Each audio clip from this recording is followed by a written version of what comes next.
Olá, meu amigo, minha amiga, sejam bem-vindos a mais um Portal do José. Hoje é 95 dias das nossas eleições presidenciais e mais um encontro extra em função das situações absolutamente extraordinárias que estão acontecendo aqui no nosso país, e isso fará com que cada vez mais nós tenhamos encontros diversos no meu horário tradicional com vocês aqui, entre 5h15 e 5h30 da tarde, todos os dias.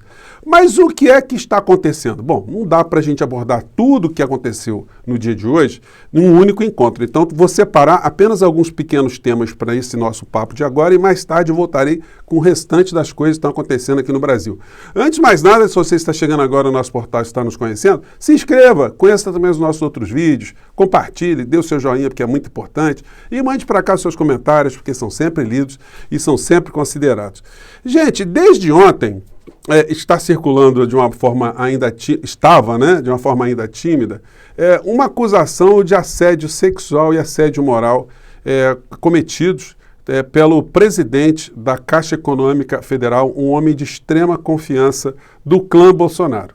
É uma espécie de amigo de todas as horas, inclusive nas horas de divertimento, na hora de vagabundagem do presidente da República, quando ele está gastando dinheiro público para fazer lazer ou para estar ali num momento de lazer, às custas do dinheiro do povo brasileiro, dos impostos do povo brasileiro. Ele está ali sempre, aí há até que se questionar, né? Quem é que paga essa estadia, quem é que paga os deslocamentos do presidente da Caixa Econômica Federal para esses momentos lúdicos ao lado do presidente da República.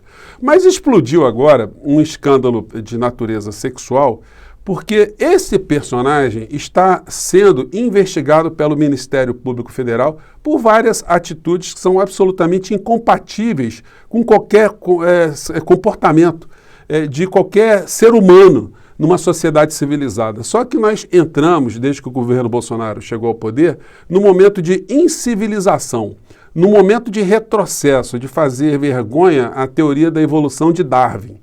Se a gente tivesse mais alguns governos bolsonaros aqui no Brasil, do clã Bolsonaro, certamente nós começaríamos a andar de um lado para outro, deslocando através de cipós, porque era esse o tipo de situação que o Brasil estava sendo mergulhado se não houvesse agora um processo eleitoral que colocasse uma pá de cal sobre esse tipo de gente, esse tipo de pensamento que se implantou aqui no Brasil. E o que aconteceu? Bom, para quem está fora do Brasil, não está acompanhando as coisas de uma maneira geral, o presidente da Caixa Econômica Federal está sendo acusado por várias funcionárias, e isso agora vai repercutir de uma forma mais intensa pelo que a gente está vendo pelas primeiras abordagens da mídia televisiva, que é que importa, né? Outras funcionárias certamente vão se posicionar, vão revelar o comportamento inadequado dessa criatura, vão aparecer imagens, fotografias, câmeras de locais onde o presidente da Caixa Econômica Federal circulou, e aí fica uma questão, né? Será que esse escândalo de natureza sexual, moral, administrativa, política, republicana, vai fulminar o governo Bolsonaro? Bem, gente, eu creio que não. Não vai tirar votos do Bolsonaro, não vai retirar mais votos desse núcleo que já está extremamente cristalizado em direção ao atual presidente da República.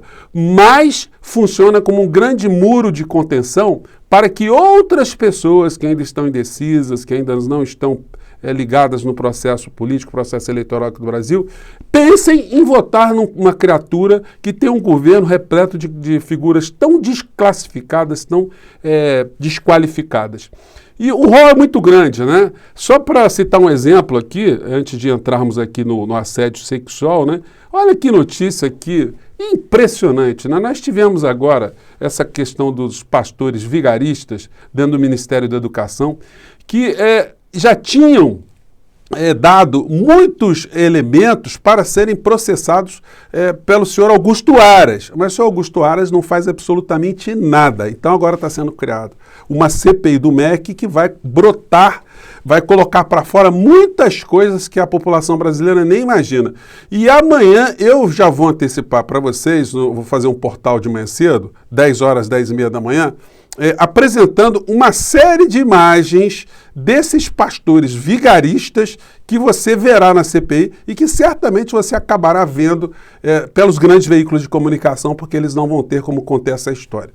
Bom, mas só para dar um pano aqui de fundo no aspecto moral do governo Bolsonaro, está tendo uma acusação agora de uma criatura cuja manchete é a seguinte: Sheik acusado de golpe por Sacha Meneghel foi sócio de Silas Malafaia em livraria gospel.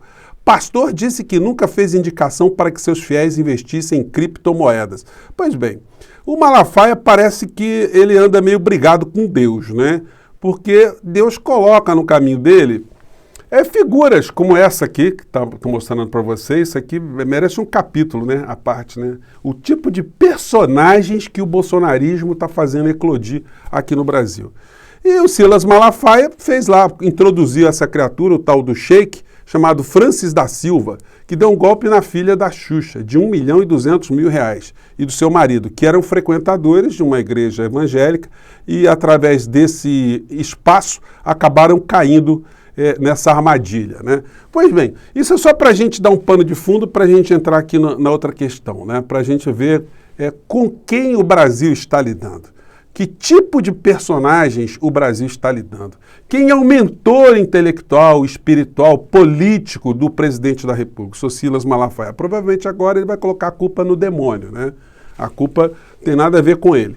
Pois bem, mas aí me ocorreu, quando esse personagem veio à tona hoje, de ontem para hoje, o Pedro Guimarães, que ele naquela reunião do dia 22 de abril, aquela que foi muito polêmica, do Sérgio Moro, do Paulo Guedes desmoralizando o Braga Neto, praticamente chamando o Braga Neto de imbecil, de incapacitado, enfim. O Pedro Guimarães, que está de costa nessa imagem aqui, fez um chamamento, né, muito forte a favor da família. Esse pessoal fala muito em família, em Deus, né? Esse foi o comportamento da criatura na frente dos outros ali. Talvez o áudio não dê para pegar muito bem, mas nesse momento aqui ele dizia que era absurdo a filha de um deputado, a mulher de um deputado, que estavam transgredindo uma norma do município de usarem máscaras, de estarem no lugar, de não estarem, de serem obrigadas a estarem fazendo algum tipo de isolamento, a não frequentar determinada área, e que essas mulheres reagiram e foram capturadas ali pela polícia, né? Porque infringiram a lei naquele instante. E o Pedro Guimarães disse o seguinte, o defensor da família. Vamos lá. Teve a esposa e a filha de 14 anos presa ontem, no Camburão. Que porra é essa? Desculpa. Que porra é essa? O cara vai pro Camburão com a filha, se fosse eu, ia pegar minhas 15 armas e ia dar uma... Eu ia morrer. Olha só, se fosse comigo, né? Ia pegar minhas 15 armas, tudo junto, né? Mistura Deus, a família, as armas, né? E vamos seguindo. Se minha filha fosse pro Camburão, eu ia matar ou morrer. Que isso? Tava nadando, é uma atleta olímpica. Você tira a pessoa tá nadando com 14 anos. Eu tenho uma filha Maria de 14 anos. Se a minha filha fosse pro Camburão, ou eu matava ou morria. Que isso? E a esposa do Luiz Lima nem usou o fato de ser esposa de um deputado federal. E aí falou o general Heleno, né, esse intelectual do governo Bolsonaro, esse amigo do Centrão, né, esse mestre de cerimônia dos pastores vigaristas lá no Palácio do Planalto, diz, olha, ele nem usou o fato, quer dizer, elas nem usaram o fato de serem esposa e filha, né, de um deputado federal. Quer dizer, isso faz na cabeça do general, esse intelectual, esse homem da inteligência, pessoas diferenciadas de uma sociedade que não precisam respeitar a lei. Elas podem desrespeitar a lei porque elas teriam uma certa imunidade. Essa é a cabeça dessa gente. E aí, gente, me ocorreu, quem do direito, que estuda direito penal, sempre tem conhecimento de uma figura chamada Césare Lombroso. César Lombroso era um médico também conhecedor do direito, né, e que desenvolveu uma teoria de que determinadas pessoas, em razão da sua origem, da sua estrutura anatômica, teriam, em relação a determinados traços, inclinação para o cometimento de determinados crimes. Então, se alguém tivesse o rosto muito largo, né, poderia ser uma pessoa que estaria inclinada a crimes contra patrimônio. Alguém que tivesse uma estatura, uma curvatura, poderia estar inclinado a crimes sexuais e tal. Enfim, era uma teoria que ele desenvolveu totalmente furada, né, mas que muita gente achava que tinha algum sentido, porque ele estudou muitas pessoas em penitenciária, olhando ali o perfil de algumas pessoas, né? Por que eu estou dizendo isso? Porque quando você olha aqui a cara do Pedro Guimarães, certamente as acusações que estão sendo feitas contra ele, né, parece que fazem sentido, né? Não é uma figura assim que você olhe, que você escute fazendo um tipo de discurso, acompanhando aqui a figura do presidente da República, que você fala assim, não, é impossível. Esse cara não tem cara de ser uma pessoa que esteja sendo acusado por essas mulheres daquilo que elas estão dizendo. Ele parece ele tem uma cara diferente, uma cara franciscana, né? Aqui só para ressaltar o momento em que ele fez um símbolo de saudação de supremacistas brancos, tomando um copo de leite aqui ao lado do presidente da República, o seu amigo, né? O seu companheiro de todas as horas. Então, gente, essas são as últimas notícias relacionadas a esse episódio. Ele, certamente, o tempo que eu estou falando com vocês, ele já não deve estar mais no cargo. O Bolsonaro certamente vai dizer que afastou a criatura, mas há uma dúvida se ele vai ser afastado ou se ele vai pedir para sair. Isso, de fato, dá uma enfraquecida em muitos discursos de Bolsonaro, em muitas posturas e muitas falas, mas, como eu disse a vocês, né, provavelmente isso não vai fazer com que o Bolsonaro perca muitos pontos em próximas pesquisas eleitorais. Mas o fato é que a sua estrutura de campanha estava projetando que, nesse momento, o Bolsonaro já estaria muito mais acima, ele já estaria muito mais com mais pontos nas pesquisas eleitorais. E ele está absolutamente congelado, ele está absolutamente petrificado.